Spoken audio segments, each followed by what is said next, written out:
ইয়াতে মই বুঢ়াগোহাঁই ইণ্টাৰনেশ্যনেলৰ জিলা কমিটিৰ সদস্য আৰু মই ইয়াতে চাবলৈ আহিছিলোঁ ইয়াতে ভোটদান প্ৰক্ৰিয়াটো কেনেকৈ চলি আছে সেইটো আমি চাবলৈ আহিছিলোঁ।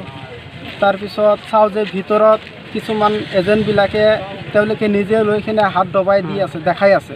সেইটো কথা আমি সুধিলোঁ যে এইটোতো হ'ব নালাগে ইয়াতে ভিতৰত।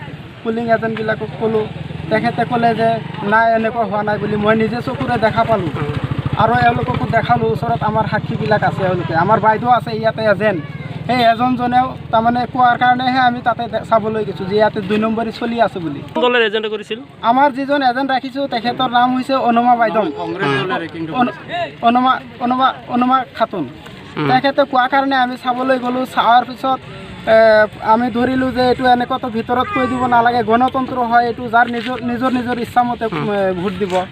কোন দলৰ এনেকুৱা নিজৰ ইচ্ছামতেহে তেওঁলোকে ভোট দিব। দলৰ এই এজেণ্টবিলাক কংগ্ৰেছ দলৰ ইয়াতে কৰ্মীবিলাক আছিলে, তেওঁলোকে লগে লগে মোক ধৰি কিনে মানে মাৰিবলৈ আৰম্ভ কৰিলে আৰু মোৰ মোবাইলটো 8,000 টকা দামৰ ভিভ' মোবাইল এটা আছিলে, ভিভ' মোবাইলটো কাঢ়ি লৈছে। তাৰ পৰা হয়, আমাৰ আজি এতিয়া অলপ আগতে এটা গৰাপৰি চাপৰি এইটো প্ৰাথমিক বিদ্যালয় আছে, ভোটিং চেণ্টাৰত কংগ্ৰেছ আৰু ভোটাৰ্ছ পাৰ্টি অফ ইণ্ডিয়াৰ পলিং এজেণ্টৰ মাজত অলপ তৰ্কাতৰ্কি হৈছিলে আৰু আমাৰ খবৰ পাই আমি লগালগ মই নিজে আৰক্ষী অধীক্ষক নিজে আহি উপস্থিত হ'লোহি আৰু এতিয়া চম্ভালি লোৱা হ'ল আৰু যদি কোনোবাই কোনো প্ৰতি FIR দি আমি কেছ ৰেজিষ্টাৰ কৰি সেইমতে আমি তদন্ত কৰিম।